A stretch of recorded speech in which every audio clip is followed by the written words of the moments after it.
the star they'd come to see ran off stage, thousands of concertgoers appeared confused at first by the terrible transformation of what had been a peaceful, joyous night.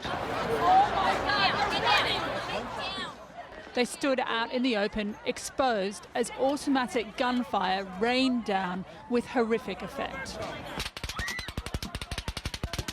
Not everyone immediately recognised what it was, but they knew they had to get away. We're going to get trampled if we don't go. We're going to get trampled if we don't go. Let's go. Lying flat as the shots rang out, running in the gaps between. It's fireworks. It's fireworks. Stop. It's fireworks. We heard what we thought were fireworks, and then everyone just got up and they said run, and everyone started stampeding and charging and knocking over grills, jumping over fences, getting out. And every time there was a break, we ran and we ran. And I still wasn't even sure if it was actually bullets until one of the times we paused, our friend was like, the guy next to us got shot. Everyone said hit the floor, so everyone was just like literally laying on top of each other trying to get out of the way, and the shots just kept coming, and so we were going down, and when we got down there was a man that was shot right there. They were trying to take him out. He was all bloody and he was unconscious, and one of my friends was helping him out, and we ran, and everybody's hiding everywhere. I mean, they're hiding under the bleachers and the stanchions and anywhere they could, and everyone's telling us to run as fast as you can. Just be advised, it is automatic fire, fully automatic fire from an elevated position. Take cover. Glowing in the footage taken by fleeing fans, the golden Mandalay Bay Hotel, standing tall just across the road from the festival. Here's the moment when on the ground a police officer realises the shots are coming from the 32nd floor of that hotel. What's going on, Sammy? It's coming from upstairs in the Mandalay Bay. Upstairs, Mandalay Bay, halfway up. I see the shots coming from Mandalay Bay. Its proximity and height meant that the gunman holed up in the hotel had a clear line of sight into the crowds from above. He had with him as many as 10 weapons, among them automatic rifles. Police have confirmed he was 64-year-old Stephen Paddock from nearby Mesquite, a retiree who'd checked in a few days earlier. He killed himself as SWAT teams entered the room, their calm just before the raid, a contrast to the mayhem he'd engineered. I'm going to sit on the suspect's door. I need everybody in that hallway to be aware of it and get back. We need to pop this and see if we get any type of response from this guy to see if he's in here or if he's actually moved out somewhere else. Breach. Stephen Paddock had no known criminal record. His brother at a loss to explain what he'd done. We have no reason, rhyme, rationale, excuse. There's just nothing. Find out who sold him the machine gun. When the president spoke, he made no mention of the battery of rifles and handguns nor the laws that allow one man to accumulate and use them, but he thanked the police for their timely intervention. The speed with which they acted is miraculous and prevented further loss of life. To have found the shooter so quickly after the first shots were fired is something for which we will always be thankful and grateful. While the president sought to close doors to terror from abroad, America was delivered its deadliest mass shooting through the windows of a Vegas hotel by an angry white man whose name appeared on no watch lists, but to whom military-grade weapons were easily available. We need your truck. We just need to get people over to the hospital, okay? The hundreds of injured people who were brought to Vegas hospitals in trucks and cars and a phalanx of ambulances are now undergoing treatment. Many are critically wounded. But for nearly 60 families already, there's no more waiting. Only the heartbreaking loss of someone who's not coming home. Today's mass shooting in Las Vegas looks to be the deadliest in modern US history, with at least 58 people having lost their lives. It raises familiar questions around gun control and the availability of some of the deadliest weapons. Like many hotels in Vegas, the Mandalay Bay prohibits guns, but doesn't try to detect them. The state of Nevada allows concealed weapons to be carried by anyone with a license, and the open carrying of weapons in full view is also legal. It's relatively easy to buy high-velocity weapons in the US, as I discovered for myself last year after 49 people were shot dead in Orlando, Florida. So that was easy? That was way too easy. I said, I'm from out of state. He said, that's no problem. I said, here's my driver's license. He goes, fill this form out. It took me like literally a minute to fill the form out. They ran a background check. Done. Automatic weapons, what most people might call machine guns, are legal in Nevada if registered. The federal ban on such guns, brought in 1994, expired after 10 years. In 2016, flanked by victims of gun violence, an emotional President Obama took executive action to increase background checks. But gun violence still remains an everyday part of life. So far this year, the US has seen 273 mass shootings. If you take in all gun crime, there have been some 23,000 injuries and over 11,000 killings. Include people killing themselves, and every year over 33,000 people are killed by guns in the United States.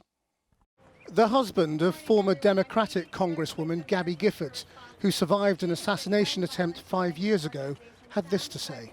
You know, we can respect the Second Amendment and the rights of responsible gun owners, and at the same time, we can keep guns out of the hands of criminals, domestic abusers, potential mass shooters, and idiots. I mean, we can do that. Many believe the killing of 20 children at Sandy Hook in 2012 would be the turning point. But since then, mass shootings have not abated. Last year's shooting at the Pulse nightclub in Orlando had been the worst in American history, until today. Well, joining me now from Washington, D.C. is Neil McCabe from Armed American Radio. Neil, we've spoken a depressingly often number of times after these sorts of mass shootings, and I know you'll never change your view on your inalienable right to hold a weapon. But let's try and focus this a bit, because this was clearly automatic gunfire. It was a machine gun. Now, let's say we accept your right to bear arms. Why do you need the right to have a machine gun? Well, I just don't understand why you're connecting the machine gun to the crime. Obviously, it's already against the law to shoot at people and to murder people. And so if he had tossed grenades or if he had used a bomb, it would have been equally as lethal. My own sister was 10 minutes from the finish line at the Boston Marathon when over 200 people were injured by bombs. So I don't know why you're focusing on the machine gun per se. Because the number of people killed. It's a terrible because the number of people have killed. If he had a semi-automatic, or if he had a six-shooting pistol, or an old-fashioned weapon, the kind of which he might have had when the Constitution was drafted, there's no way he could have injured 515 people and killed at least 58. It's the numbers involved and that's why you used to have an assault weapons ban that expired. I appreciate that, sir. But so your contention is that if it was against the law, it would not have happened? No, I'm saying it would just be harder if you had an assault weapons ban for a 64-year-old retired accountant to get hold of a load of assault weapons. Right.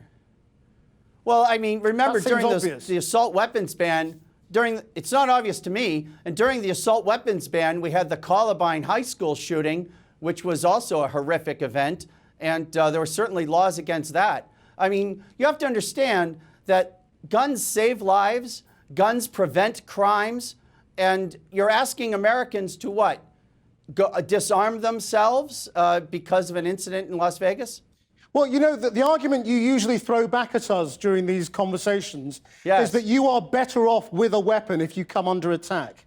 That is not an argument you can use in this case, because they were being shot at from the 32nd floor with a high-velocity, long-range weapon, and there's no way they could have defended themselves.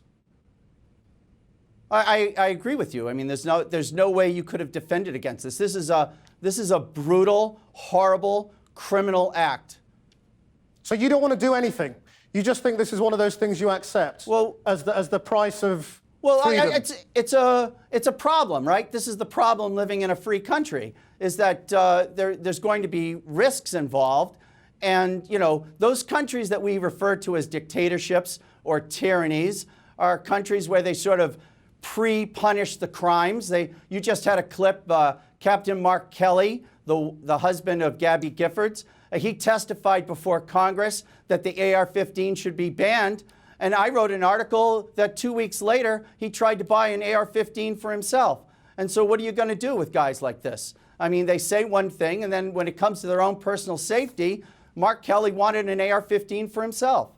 Well, it's always useful to talk to you at these times, Neil McCabe, because it gives us an insight into the mindset. Thank you very much indeed for joining us. Joining us now from Las Vegas is Lucas Brew, who was standing in front of the Mandalay Bay Hotel as the gunman opened fire. Lucas, how are you and what happened? I'm doing well. I haven't slept in about 36 hours or so I'm very tired, but I did finally get back to my hotel room about an hour ago. The place was on lockdown, and I spent the evening in a gas station and a fast food joint for most of the night. I'm doing well. What happened is last night I was out on the sidewalk in front of the Mandalay Bay, and I heard a loud cracking noise, and I looked up and I saw glass falling down and shattering, and then I heard 2 more gunshots, and I saw more glass shatter and fall to the ground. And in my head I thought that this was probably a dispute in the room where somebody was getting in a fight and had fired a gun and had broken the window. I didn't ever think it was people trying to shoot down on somebody, people on the ground. So what happened is about 10 seconds later, the automatic gunfire opened up, and I ducked to the left behind an SUV and under the roof, so I had some protection. And then I called for those around me to come and get behind the SUV with me, and then I attempted to call emergency services at that point. And at what point did it dawn on you what was happening? And what did you think it was at that stage? Yeah, relatively quickly I recognized it as gunfire. Many people around there thought it might be fireworks. You're in Las Vegas, there's a lot of loud noises. A lot of people were very oblivious to what was going on, but I recognized quickly that it was gunfire and started pulling those around me away. The gunfire lasted for 2.5 minutes. My guess was that it would be 250, 300 rounds fired, and I could tell it was being fired at the concert because my room is on the same view looking out. I can see the concert from my room in Mandalay Bay. And so the first responders all went to the concert because that's where people were getting shot, but no one quickly showed up to Mandalay Bay. It was about 5 or 10 minutes till a bunch of SWAT teams showed up to start dealing with the threat at Mandalay Bay, and another 10 to 15 minutes before there was enough personnel to really start escorting all of us down the strip further away to safety. Did you assume that this was a terrorist attack at that stage? Because obviously now that seems to have been ruled out by the FBI. Yeah, once I realized... Yeah, once I saw that it was an automatic rifle and that they were reloading and firing, and I saw a couple other windows explode, I thought in my head that it might be something bigger going on here, and I got a little concerned. And then I jumped on Twitter to check what was going on, and there were a lot of reports on shooters in other casinos around Las Vegas. All of those turned out to be false, and it was just the one shooter acting alone. But yes, in my head, I was worried that there was something much larger happening here. Well, I hope they're positive. Today, we're not talking politics very much. We're just trying to offer solace and assistance to those who are in the hospital, their families and loved ones who are trying to find out just what happened. It's a horrendous thing to be here in Las Vegas. So many times I welcome people to my district here because of the fun and the excitement and the entertainment. I never thought I would be in a position like this, having to say how sorry we are and how awful it is. Earlier on the program, I was talking to a member of the pro-gun lobby who couldn't see any link between assault weapons and this kind of crime. I mean, that's what you're up against. Exactly. The NRA is very powerful as a lobby in Congress. I thought that when first-grade children were shot in a school in Connecticut, or when the nightclub was shot up in Florida, surely something would spur these people to take action. We're not talking about taking away people's guns or doing away with the Second Amendment. We're talking about reasonable gun violence legislation, has to do with multiple clips, has to do with silencers, has to do with tightening our lists so that people with mental illness can't get access to guns. That's just reasonable, and many, many gun owners support that. I'm a gun owner myself. Now, we know that Donald Trump has changed his mind on assault weapons. Before he was in politics, he used to support the assault weapons ban, but then before the election, he became a sort of a vocal supporter of gun rights. We've seen some cooperation between Democrats and the president recently. Do you think you might be able to change his mind? Well, I hope so. You know, he has a property here in Las Vegas. He's not an ideologue. Surely his heart goes out to the people who are here. He gave a speech about needing unity, and perhaps he will be convinced. I hope so. Do you think this might be a turning point? I mean, this is now the most horrific, deadliest gun massacre in American history. If this isn't a turning point, what could be? Well, that's right, and this is the third largest incident like this, and they've all happened in recent years. 58 people just gunned down for no reason out on a lovely evening for entertainment and some fun, and that number may go up because so many are still in our hospitals. We are asking people to give prayer, of course, and comfort and good wishes, but what we really need are blood donations.